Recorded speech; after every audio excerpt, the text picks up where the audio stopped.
Oke, selamat malam teman-teman semua. Malam, Pak. Malam, Jonathan. Ya, semoga teman-teman semua di sini dalam keadaan sehat ya. Jadi kita kembali lagi di pertemuan ketiga di mata kuliah manajemen resiko ya. Jadi kita akan lanjut. Sebelum lanjut mungkin ada beberapa hal yang ingin saya sampaikan. Yang pertama mungkin tadi juga seperti sempat ditanyakan dan di-reminder oleh Jonathan juga. Saya mungkin mohon maaf karena belum sempat upload materi di e-learning ya. Mungkin karena minggu lalu pas lumayan sibuk. Nanti harapannya setelah perkuliahan ini selesai malam ini atau paling lambat besok, saya akan upload semua materinya, semua materi di di e-learning karena kan dari hasil yang Rabu kemarin kan ada tugas ya.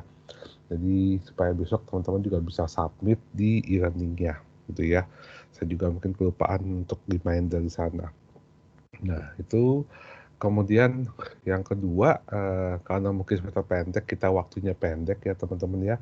Jadi mungkin sambil jalan, walaupun belum saya kasih tugas secara detail, saya mungkin minta teman-teman juga coba gali, coba mencari tentang beberapa macam studi kasus ya, yang terkait dengan manajemen resiko, terutama di bidang teknologi informasi.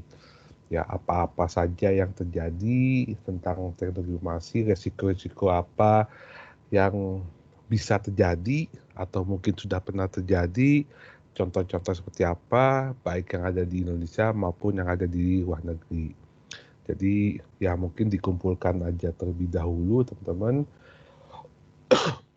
karena karena itu akan menjadi bahan bagi teman-teman semua ya, karena output dari mata kuliah ini sama seperti yang selalu ya, akan membuat sebuah artikel, sebuah laporan gitu. Jadi sambil berjalan bisa dikumpulkan beberapa contoh-contohnya gitu ya, supaya nanti nggak bingung gitu ya. Jadi sambil nyicil lah, sambil jalan.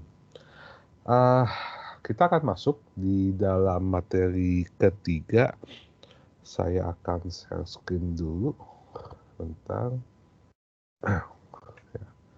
Jadi setelah minggu pertama kita pendahuluan, kemudian minggu lalu tentang konsep atau definisi dari risiko itu sendiri, teman-teman. Nah, untuk malam hari ini temanya sama dengan judul dari mata kuliah ini ya, yaitu tentang manajemen risiko. Jadi istilahnya bagaimana sih kita bisa memanage, bagaimana kita bisa memantau, dan yang paling penting adalah bagaimana kita mampu meminimalisasi resiko-resiko yang terjadi. Ya, mungkin kalau saya flashback ke dalam pertemuannya kemarin, ya kalau kita melihat dari terminologi resiko itu sendiri, ya baik di dalam IT ataupun tidak, apapun yang kita lakukan itu pasti memiliki yang namanya resiko ya. Resiko itu kita tidak melakukan apapun itu resiko ya. Kita melakukan segala sesuatu itu kita akan dapat sebuah pilihan, pasti akan menemui sebuah resiko. Apalagi kalau di dalam pekerjaan. Ya, dalam teman-teman mungkin kalau ada fokus ke cyber security ya, teman-teman juga harus tahu resiko-resiko apa yang dihadapi ketika teman-teman membangun sebuah jaringan, resiko-resiko apa yang akan dihadapi. Harapannya apa? Teman-teman mampu menjaga ya. Menjaga di sini kan bisa berarti menjaga organisasi, menjaga teknologi yang teman-teman kembangkan ya, supaya apa? Supaya tidak terjadi resiko-resiko yang tidak kita inginkan. Dan walaupun ketika memang harus terjadi resiko tersebut bisa kita minimalisasi. Nah, itu harapannya di sini teman-teman terkait dengan manajemen resiko itu sendiri. Nah, Kalau kita bicara resiko teman-teman, kalau tadi mungkin konteksnya secara umum, secara general, kalau saya coba fokuskan sedikit ke dalam, saya fokuskan ke dalam bidang teknologi informasi, di sini bisa katakan bahwa teknologi informasi itu menjadi sentral gitu ya di dalam organisasi. Apapun organisasi yang ada saat ini ya. Mau organisasi itu perusahaannya besar, kecil ya, mungkin bisa dibilang, peranan IT, peranan teknologi informasi saat ini tuh luar biasa. Bahkan bisa bilang sebuah organisasi ataupun sebuah perusahaan, jika ingin memenangkan persaingan, maka yang harus dilakukan adalah menggunakan IT. Jadi peranannya tuh luar biasa di sini. Sehingga kita juga harus paham dengan resiko-resiko apapun yang terjadi, ya. Karena ketika terjadi resiko pasti akan memiliki dampak. Dampak kita sebagai organisasi secara internal maupun dampaknya secara eksternal. Dan bahkan bisa dibilang mampu merusak reputasi organisasi itu sendiri. Nah, itu yang paling bahaya ya, jangan sampai hal tersebut terjadi. Nah, mungkin kalau di pertemuan pertama saya selalu mengatakan bahwa ada namanya konsep unintended consequences ya, di mana segala sesuatu yang kita hasilkan itu pasti akan berdampak positif ataupun berdampak negatif. Ya, kalau positif kita pasti akan, bersukacita lah istilahnya, kita senang gitu ya, bahkan itu yang kita harapkan. Tapi bagaimana ketika terjadinya negatif? Ya, kita harus bisa meminimalisasi hal tersebut. Mungkin dulu saya sempat cerita, bagaimana Mark Zuckerberg ya sebagai pencipta Facebook, dia pun mungkin apa ya, mengalami berbagai macam resiko yang mungkin dia tidak tidak identifikasi sebelumnya, mungkin ya. Sebagai contoh dia ketika Facebook tuh digunakan, untuk misalnya, untuk bullying atau untuk, eee, bentar, untuk melakukan kejahatan atau untuk, melakukan menghina orang lain gitu ya. Nah, dia mungkin tidak menyangka hal tersebut akan dilakukan oleh banyak konsumen, pengguna Facebook, ya. Karena ketika dia menciptakan Facebook, dia mungkin beranggapan Facebook ini buat komunikasi, ya, buat komunikasi di dalam kampus, buat komunikasi antar pengguna satu sama yang lain. Tapi ternyata terjadi dampak-dampak resiko yang ada. Nah, itu jangan sampai terjadi seperti itu dan masih akan banyak lainnya, ya. Banyak resiko-resiko yang mungkin tidak kita pikirkan atau mungkin tidak kita bayangkan sebelumnya. Nah, di sini manajemen resiko itu lebih lebih kepada bagaimana kita mengidentifikasi kemungkinan-kemungkinan yang terjadi, ya. Apa saja yang terjadi, ya. Saya mungkin akan ngambil gambar soal ini, ya. Mungkin dalam beberapa tahun terakhir banyak banget isunya ya teman-teman. Salah satunya itu diambil oleh Tokopedia ya. Ketika Tokopedia mengalami, kebocoran data pengguna ya, dan akhirnya sempat digugat sampai 100 miliar ya. Facebook itu kalau nggak salah sampai triliunan juga oleh Amerika menggugat Facebook karena, datanya juga sempat bocor. Kenapa data itu menjadi luar biasa ya? Kalau teman-teman ingat di dalam mata kuliah MTI, itu saya selalu mengatakan bahwa data is the new oil gitu ya. Data itu sebagai salah satu sumber minyak bumi atau sumber kekayaan bagi organisasi. Sehingga organisasi itu perlu memaintain atau menjaga datanya supaya tidak bocor. Dan ketika kita punya data, data itu berharga luar biasa. Data itu bisa kita manfaatkan luar biasa juga, ya. Jadi di sini bisa dibilang kerugian yang terjadi ada di siapa? Ada di konsumennya, ya. Sehingga istilahnya konsumen juga akhirnya menuntut. Ya, mungkin ada sebagian teman di sini yang mengatakan, "Ah, itu kan cuma data biasa, Pak," istilahnya. Cuma KTP ataupun cuma data KK gitu ya. Teman-teman harus ingat ketika saya punya data nomor KTP, nama KTP gitu ya, tempat tanggal lahir, kemudian saya punya kakak, saya tidak bisa tahu orang tua kita siapa, ya. itu sebetulnya kita ketika kita punya niat yang kurang baik gitu ya, kita bisa menggunakan data itu buat apapun ya, buat pinjam duit gitu ya, buat melakukan penipuan dan sebagainya. Bukan saya mengajarkan itu ya teman-teman ya, tapi di sini yang saya pengen perlihatkan bahwa data itu bisa kita gunakan buat apapun. Ya, sehingga ketika data kita bocor itu mungkin yang kita takutkan. Ya, hal seperti itu yang ditakutkan. Jadi teman-teman pasti sudah banyak yang menggunakan cyber security di sini, belajar tentang itu, belajar tentang cyber crime misalnya. Ketika teman-teman secara teknologi bagus ya untuk menjaga mengembangkan firewall-nya di dalam jaringannya, ya pertanyaannya kok masih bisa bobol ya? Ya, yaitu kita terkadang kita melupakan satu unsur lagi, yaitu apa? Manusianya. Manusia tuh sering dilupakan, padahal kita tidak berbicara masalah teknologi saja, tapi kita juga berbicara masalah manusianya seperti apa. Nah, itu terkadang resiko-resiko yang tidak diperlihatkan. Contoh berikutnya mungkin beberapa minggu ini hangat, ya, yaitu BPJS. Ya, karena data BPJS ditemukan dijual di black market istilahnya, bukan black market ya, ya black market sih sebetulnya, internet gelap lah atau istilahnya di situs-situs dark web misalnya ya, dan di situ bukan hanya data yang data sedikit ya, tapi data hampir jutaan pengguna BPJS, dan yang infonya tuh lengkap banget. Data KTP ada, data KK ada, semua tuh lengkap sekali. Dan yang saya jujur saya belum lihat langsung, tapi yang saya dapat informasinya katanya datanya tuh benar-benar data real, ya sudah dicek ya, karena kan kita bisa ngecek data BPJS kita dan itu real ya. Jadi eh, data yang bocor itu katanya sekitar 270 juta kalau saya tidak salah angkanya. Dan data itu kalau angkanya segitu ya berarti hampir sama dengan penduduk Indonesia ya. Coba teman bayangkan begitu besar banget data itu yang terjadi. Dan kita lihat teman-teman, ini mungkin saya perlihatkan video tentang pemberian data BPJS, fenomenanya di mana gitu ya.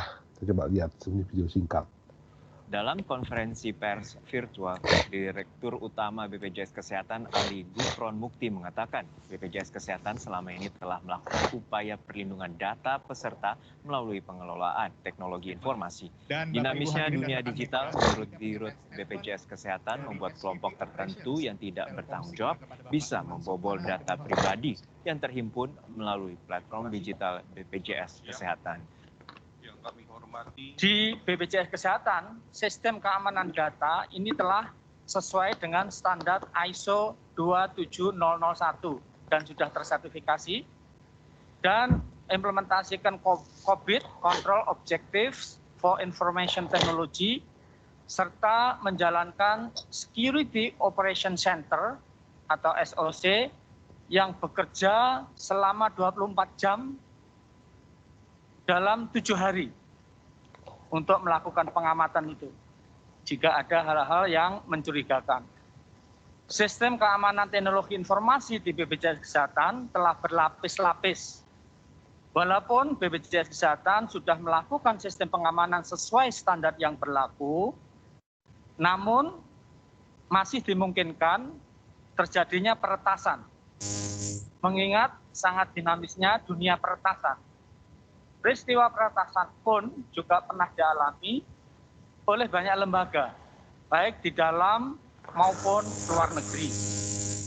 Selain melakukan investigasi dan penelusuran jejak digital, saat ini kami juga sedang melakukan mitigasi terhadap hal-hal yang mengganggu keamanan data dalam proses pelayanan dan administrasi.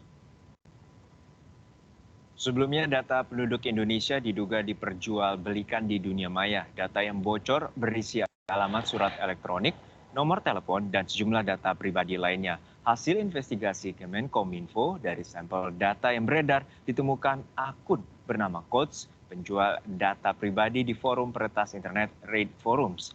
Sampel data diduga kuat identik dengan data BPJS Kesehatan berdasarkan struktur nomor kartu dan status pembayaran.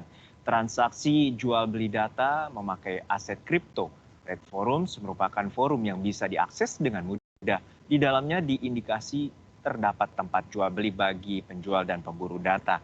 Data yang diperjualbelikan kerap digunakan untuk aktivitas pembobolan data lewat internet. Ya, jadi kalau teman-teman perhatikan, ya ini mungkin pendapat saya ya, bukan saya menyerang atau apapun ya, tapi kalau tidak ditemukan dalam hal ini data jual beli yang ada BPJS itu di internet, ya mungkin pihak BPJS tidak akan mengakuinya, kasarnya gitu ya, bukan mengakuinya, karena dia bilang ya masih dimungkinkan ya adanya kebocoran data berdasarkan dinamika hacker dan sebagainya. Ya mungkin dia membenarkan bisa terjadi hal tersebut ya.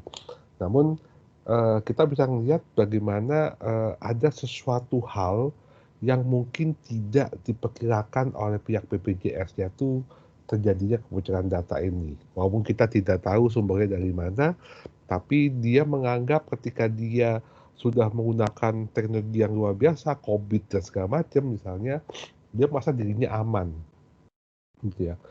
Dia tidak menyangka bahwa bisa saja sebetulnya dia tidak diserang, gitu ya. Tapi mungkin ada seseorang, ya, ada sisi manusia yang mengambilnya. Ya, bisa jadi orang dalam misalnya, bisa jadi ya, kita bukan menuduh ya. Tapi ada unsur manusia yang mungkin tidak bisa dideteksi oleh IT itu sendiri, oleh teknologi itu sendiri. Nah, di sini menggambarkan bahwa apapun ya, sebagus-bagusnya apapun pasti ada resiko.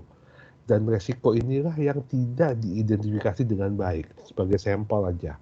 Ya, seharusnya ketika dia mengetahui hal ini terjadi, ya pihak BPJS mungkin melakukan action yang kayak gimana saya juga nggak tahu. Ya, nah, jadi itu yang sangat mungkin terjadi teman-teman. Ya, jadi penyebabnya terkadang, mayoritas resiko IT itu penyebabnya bukan karena masalah teknis, ya, tapi karena apa? Kegagalan dalam sebuah proses. Ada masalah di pengawasan, ada masalah di tata kelola itu sendiri. Ya, mungkin ada proses-proses yang ternyata bisa bocor bahkan karena manusianya sendiri. Ada manusia mungkin tidak punya etika yang baik, ada mungkin manusianya, karyawannya yang iseng, ya, ada yang memang punya niat kurang baik dan sebagainya. Sehingga ada potensi.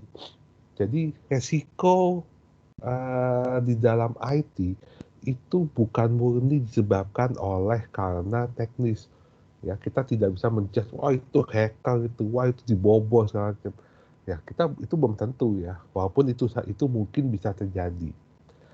Dan kebanyakan berdasarkan data, resiko-resiko yang terjadi di IT itu bukan karena teknis, tapi karena bukan tidak ada ya, mungkin kurang baiknya pengawasan dan pengelolaan. Ya, sehingga istilahnya kompleksitasnya semakin tinggi, ya, kurangnya sadar terhadap resiko itu sendiri dan sebagainya. Ya, mungkin banyak orang merasa, wah handphone gua di-hack ini, WhatsApp aku di-hack, Instagram aku di-hack, ya. Mungkin bukan di-hack ya, mungkin saya hanya menggunakan password yang sama dengan tanggal lahir saya misalnya. Ya, mungkin orang bisa ngecek kan tanggal lahir misalnya gitu ya. Nah, itu mungkin kita tidak sadar, ya, bahkan istilahnya, kenapa Google selalu mungkin bukan hanya Google ya, beberapa website menyarankan gunakanlah, password yang dengan kombinasi angka, huruf, dan tanda baca dan segala macam, yaitu salah satu hal untuk meminimalisasi resiko. Namun terkadang kita tidak sadar, dan itu bisa menjadi salah satu faktor penyebab yang terjadinya sebuah kesalahan ataupun sebuah kegagalan ya di dalam sebuah teknologi informasi sendiri. Jadi unsur manusia masih melekat.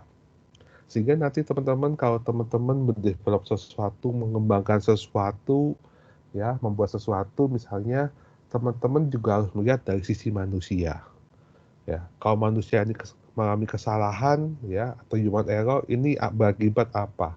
Kalau di dalam proses ini ada terjadi manusia seperti ini, eh, apa namanya? Apa yang harus teman-teman lakukan? Teman-teman harus mampu mengidentifikasi hal tersebut. Tidak hanya terfokus pada teknologi saja. Ya, nah itu harus kita pahami. Nah, apa saja menjadi kelemahan di dalam tata kelola TI itu? Yang paling besar adalah kesalahan di dalam mengambil sebuah keputusan. Ya, termasuk di dalam hal investasi. Ya, jadi kesalahan dalam mengambil keputusan, kesalahan di dalam melakukan manage misalnya, kesalahan di dalam mengembangkan investasi IT ke depan yang ternyata tidak cocok misalnya, ya, ataupun kesalahan di dalam pembuatan sebuah sistem itu sendiri, gitu ya, ataupun kesalahan dalam menilai sebuah risiko yang akan terjadi. Nah, itu beberapa kesalahan atau mungkin bukan kesalahan ya, kekurang tepatan ya di dalam melakukan analisis di sana. Dan akhirnya akan berdampak kepada resiko-resiko yang akan terjadi. Nah, itu beberapa kelemahan. Jadi di sini itulah peranan manajemen. Makanya teman-teman di dalam IT ya, teman-teman juga harus belajar dari sisi manajemen, teman-teman juga harus belajar dari gimana caranya perencanaan, gimana teman-teman melakukan sebuah pengawasan, melakukan sebuah implementasi, melakukan sebuah evaluasi, itu perlu banget di sini. Bukan hanya teman-teman fokus hanya kepada saya penting buat program, saya buat teknologi, nggak bisa ya. Karena kita bicara adalah sekelompok orang di dalam sebuah organisasi, ya. Jadi kalau saya yakin kalau teman-teman yang sudah bekerja, kita tidak hanya bertemu dengan teknologi saja, tapi kita juga bertemu dengan manusia itu sendiri, sehingga kompleks yang terjadi. Nah, kompleksitas yang tak terkendali juga bisa menjadi satu faktor, terutama kompleksitas aset TI yang tinggi, yang semakin bervariasi, tumpang tindih misalnya, semakin rumit ya, semakin banyak ya, semakin luas, namun SDM kita terbatas misalnya, sehingga kita ketergantungan kepada pihak ketiga. Ya, ini juga harus kita perhatikan teman-teman, ketika teman-teman ingin bekerja sama dengan pihak ketiga misalnya, teman-teman juga harus melihat, ini pihak ketiga bisa dipercaya apa enggak ya. Ya, karena ingat ketika kita berkolaborasi atau bekerja sama, ya, kita juga harus melihat ada batasan-batasan apa, apakah mereka bisa dipercaya atau tidak. Nah, itu penting banget di sini. Ya, karena gini, salah satu, ya ini pendapat saya teman-teman ya, salah satu orang yang paling ditakuti dari sebuah organisasi itu adalah orang yang mendesain atau mengembangkan atau menjadi admin keseluruhan dari IT itu sendiri. Karena otomatis dia punya otoritas dan dia tahu seluk-beluk daripada sistem itu sendiri. Ya. Kalau sistem itu dikerjakan oleh pihak ketiga, berarti tanda kutip pihak ketiga itu atau pihak luar itu mengetahui isi dari perusahaan itu sendiri. Nah, sehingga biasanya pasti akan diikat dengan NDA, dengan kerjasama yang surat yang benar-benar legal di atas hukum lah. Itu tujuannya adalah meminimalisasi resiko. Ya, karena ditakutin bisa jadi dibawa kabur misalnya. Yaitu banyak banget kasus terjadi ya. Apa namanya, kasus hak punya orang lain tapi digunakan oleh dia sendiri dan akhirnya digunakan menggunakan nama dia sendiri, itu juga salah satu contoh yang terjadi. Nah, kurangnya kesadaran terhadap resiko ya, yaitu ketika ketidakpekaan terhadap sumber resiko IT itu sendiri, yaitu yang pertama mulai dari kelemahan di dalam perencanaan SDM ya, mutasi, PHK, dan juga ketergantungan pada kontraktor atau pihak ketiga, kelemahan pengelolaan infrastruktur, ketidaktahuan dan juga ketidakpedulian karyawan terhadap usaha, resiko-resiko yang terjadi di dalam keamanan IT. Tidak ada kontrol atau pengawasan untuk mendeteksi atau mencegah terjadinya aktivitas yang merugikan. Poin keempat itu sebetulnya poin yang salah satu poin yang penting. Ketika di dalam sebuah sistem ternyata dimulai diperlihatkan ada semacam aktivitas yang mencurigakan, harusnya organisasi atau perusahaan tuh harus segera mengambil tindakan. Jangan dibiarin. Sama seperti ini teman-teman, kalau teman-teman punya laptop atau punya komputer misalnya, ya di task manager misalnya, komputernya diam semua, nggak buka apapun gitu ya, nggak buka aplikasi, nggak buka apapun, pokoknya diem doang, tapi aktivitas CPU-nya tuh meningkat, bergerak terus itu ya, penggunaan memori tinggi, padahal nggak ngapa-ngapain. Itu kan sebetulnya salah satu indikator bahwa ternyata mungkin bisa terjadi itu mungkin ada spam, ada virus dan segala macam. Itu tanda gitu ya, walaupun mungkin tidak dilihat secara langsung. Nah, ketika terjadi sebuah tanda-tanda seperti itu ya berarti kita harus mulai mengambil sebuah tindakan. Wah, ini harus diapain ini, jangan sampai berlanjut. Nah, itulah yang dimaksud di sini, kesadaran. Ya, ketika muncul bibit-bibit mencurigakan, ya kita harus mengambil sebuah resiko. Itulah fungsi manajemen. Ya, selain dari perencanaan ada juga pengawasan. Dan poin ketiga, saya mungkin agak mundur sedikit. Dan poin ketiga, ketidakpedulian itu lebih kepada edukasi. Ya, jadi bagaimana memberikan pemahaman, memberikan pandangan kepada tim IT kita ya terhadap resiko-risiko yang terjadi. Nah, sehingga bagaimana caranya untuk mengatasi hal tersebut, teman-teman. Karena bagaimanapun juga manajemen risiko itu adalah tanggung jawab bersama, ya. Dan risiko TI itu bukan hanya masalah TI yang dipecahkan dengan teknologi, tapi juga membutuhkan keahlian pengelolaan. Ya, jadi membutuhkan komitmen, membutuhkan kerjasama, membutuhkan kolaborasi di dalam tim, membutuhkan kebijakan, SOP, dan sebagainya. Sehingga itu menjadi satu hal yang terintegrasi dalam organisasi. Ya, mungkin saya bagi contoh, mungkin tadi saya juga cerita di kelas lain, ya, ketika saya pertama kali bekerja di tahun 2003, teman, itu benar-benar fresh graduate, saya pertama kali bekerja di satu perusahaan multinasional. Kebetulan bidang jabatan saya adalah database administrator. Di perusahaan tersebut kebetulan menggunakan database-nya adalah Oracle pada saat itu.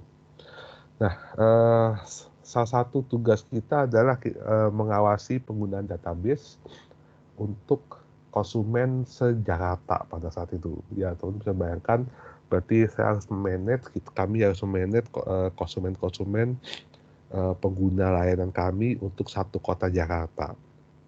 Nah, salah satu perusahaan itu punya kebijakan, ya, terkait dengan penggunaan komputer.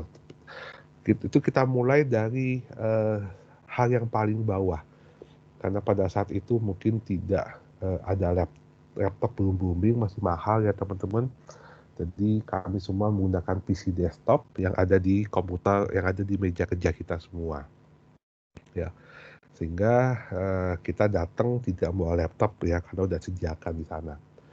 Nah, ada sebuah SOP yang dikembangkan oleh perusahaan saya tersebut adalah dia menutup port input dan output ya, jadi terutama untuk data ya. Jadi waktu itu masih pakai CD-ROM, DVD gitu ya, atau juga flash disk. Jadi dia menutup itu ya. Kita tidak bisa memasukkan data sembarangan atau mengcopy data ke dalam flash disk ataupun DVD kita. Data itu hanya bisa dipakai secara internal. Sampai kepada ngeprint pun gitu ya, satu lantai itu mungkin printer itu cuma ada satu gitu ya.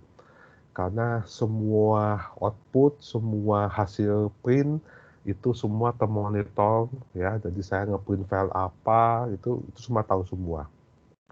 Kenapa mereka melakukan seperti itu pada saat itu? Walaupun itu sebuah kebijakan yang membuat kesal pegawainya.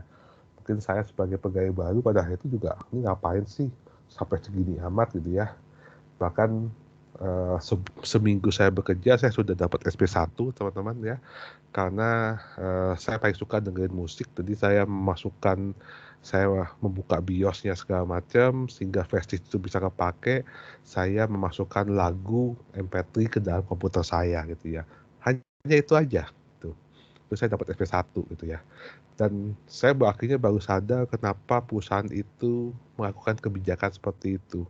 Karena mereka ingin menjaga kesterilan daripada jaringannya supaya tidak ada virus ya, tidak ada kejahatan dan mengambil data. Dia benar-benar menjaga ya.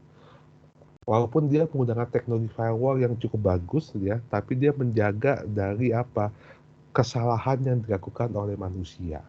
Ya, kita tidak tahu misalnya flash disk yang kita masukin bawa virus ya dan sebagainya. Tidak hanya dari jaringan, tapi data-data yang ada di dalam pun dia jaga. Itu tujuannya. Sehingga akhirnya saya baru paham, oh ini toh yang dilakukan. Ya, jadi sampai kepada itu teman-teman ya, sampai kepada SOP, bukan hanya investasi di dalam perlengkapan yang mahal, tidak, tapi SOP-nya juga harus clear, harus jelas. Nah, itulah dimaksud bagaimana menuju ke lingkungan yang peka, yang paham atau sadar terhadap risiko itu sendiri. Ya, jadi istilahnya pimpinan juga menyampaikan tersebut, pegawai kita sebagai pegawai juga paham, ya, sehingga kita aware, ya. Ya, mungkin berbeda secara teknologi 20 tahun lalu dengan sekarang. Karena saya ingin mengambil highlight adalah bagaimana tata kelola itu dimulai dari yang paling bawah. Ya, dan itu sudah bukan menyinggung ya, sudah mengatur bagaimana perilaku manusia itu sendiri. Nah, itu yang dimaksud dengan menuju lingkungan peka rasio. Nah, di sini kemampuan juga harus kita perhatikan ya. Bagaimana sebuah perusahaan itu membangun kemampuan tata kelolanya. Ada kerangka kerjanya ya, ada tadi istilahnya ada peraturannya, arsitektur IT-nya seperti apa, tata kelolanya seperti apa, ya. Jadi itu penting ya. Di sini resiko saya mungkin akan lebih banyak di dalam satu semester ini fokus kepada hal non teknis ya. Karena kalau secara teknikal saya yakin teman-teman lebih paham ya. Secara teknologi juga teman-teman sudah belajar banyak di cyber security. Tapi di sini saya ingin mendorong teman-teman untuk melihat berbagai macam resiko yang non teknikal ya, terutama dari sisi manajemen, dari sisi manusianya. Nah, itu harus dipahami ya. Nah, kita kembali kepada konsep atau definisi dari resiko dan manajemen ya. Ya, mungkin kalau resiko minggu lalu hari Kamis pertemuan terakhir sudah sempat saya sampaikan sebuah kondisi ya yang bisa saja berdampak positif atau negatif ya.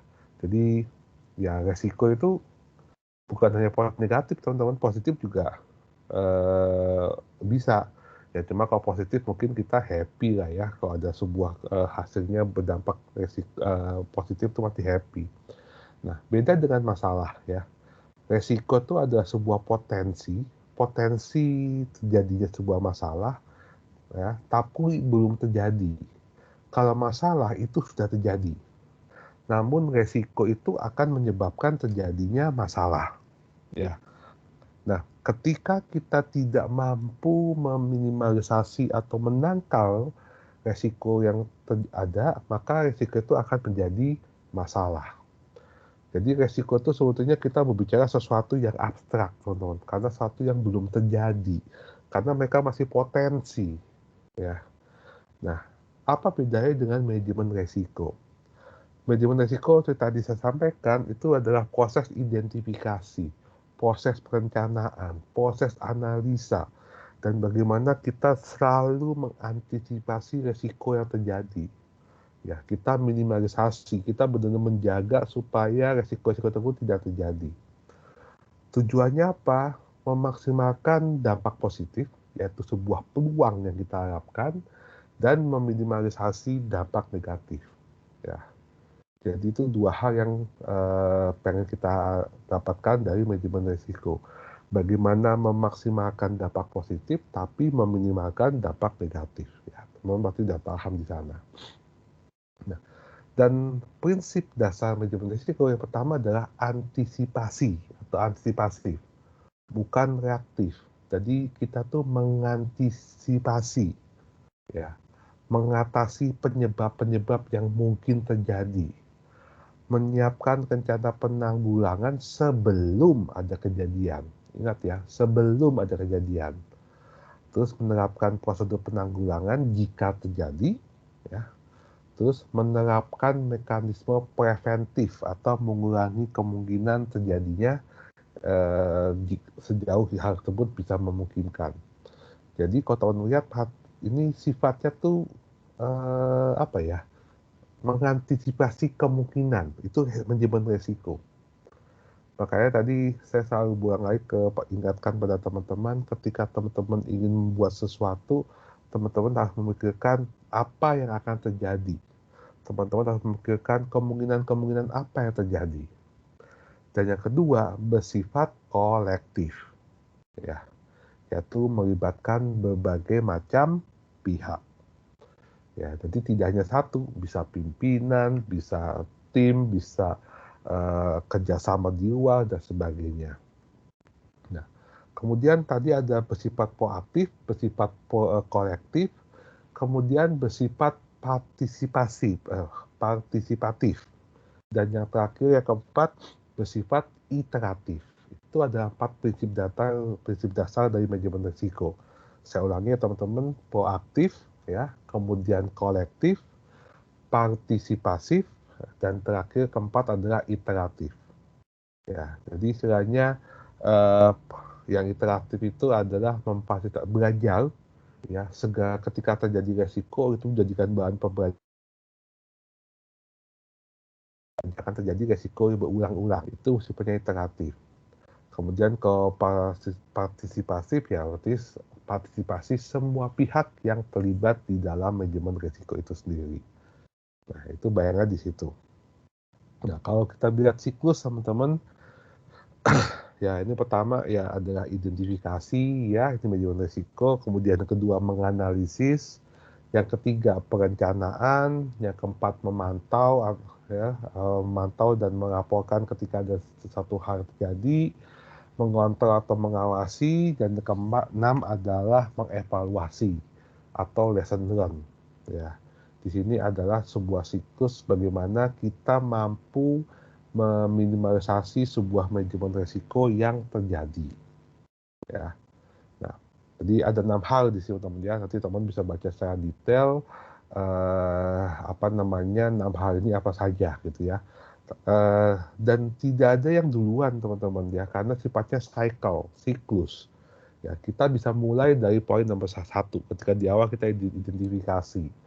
Ya, terus kita mulai menganalisis resiko-resiko yang terjadi. Terus kita mulai melakukan planning, perencanaan. Terus kita memantau, terus mengontrol, ya, terus kita evaluasi. Terus ternyata kita waktu berkembang, zaman berubah, kita juga melakukan hal yang sama berulang. Ya, sehingga ini akan dilakukan terus-menerus, teman-teman. Nah, inilah teman-teman yang dimaksud dengan manajemen risiko itu sendiri. Ya, jadi saya akan meng-highlight beberapa hal di sini, ya. Bentar, ya, saya akan meng-highlight beberapa hal. Jadi kalau kita berbicara masalah resiko, ya, saya meng-highlight 4 hal tadi prinsip dasarnya, yaitu proaktif, ya, kemudian yang kedua adalah kolektif, yang ketiga adalah partisipatif, dan yang kelima adalah iteratif. Nah, itu harus kita pahami secara detail, ya.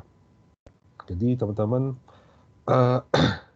bagaimanapun juga teman-teman di sini ketika kita bicara resiko, ya manajemen resiko tuh lebih bagaimana kita memanage ya atau menjaga supaya resiko itu tidak berdampak besar secara negatif ya, tapi yang diharapkan adalah berdampak besar secara positif dan mampu meminimalisasi hal negatifnya.